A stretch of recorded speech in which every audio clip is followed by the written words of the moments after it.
গেল শনিবার ইসরায়েল নিয়ন্ত্রিত গোলান মালভূমির মাজদাল শামস এলাকার একটি ফুটবল মাঠে রকেট হামলায় বেশ কয়েকজন হতাহত হন। এই ঘটনার জেরে ইসরায়েল লেবানন উত্তেজনা কয়েক গুণ বেড়ে গেছে। তৈরি হয়েছে দুই পক্ষের সর্বাত্মক যুদ্ধে জড়িয়ে পড়ার মতো পরিস্থিতি। এবার সেই হামলার জবাব দিল তেল আবিব।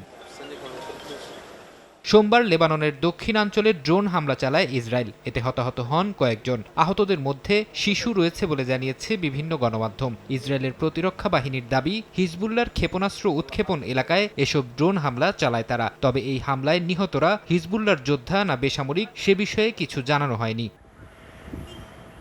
এদিকে ইসরায়েলের পক্ষ থেকে আরও হামলার আশঙ্কায় বৈরুত আন্তর্জাতিক বিমানবন্দরের অনেকগুলো ফ্লাইট বাতিল ও বেশ কিছু ফ্লাইটের উড্ডয়নের সময় পেছানো হয়েছে। ইসরায়েল হিজবুল্লাহ যুদ্ধের আশঙ্কায় নিজেদের নাগরিকদের লেবানন ছাড়ার আহ্বান জানিয়েছে যুক্তরাষ্ট্র, জার্মানি, ব্রিটেন এবং ফ্রান্স সহ কয়েকটি দেশ। অন্যদিকে চলমান উত্তেজনা নিরসনের বিষয়টি নিজেদের হাতে নেই বলে জানিয়েছে লেবানন সরকার। মার্কিন গণমাধ্যমে দেয়া এক সাক্ষাৎকারে লেবাননের ভারপ্রাপ্ত পররাষ্ট্রমন্ত্রী বলেন, হিজবুল্লাহকে আটকাতে তাদের খুব বেশি কিছু করার নেই, তবে সশস্ত্র গোষ্ঠীটির সঙ্গে এ বিষয়ে যোগাযোগ অব্যাহত আছে বলেও জানান তিনি। ফরহাদ চৌধুরী, সময় সংবাদ।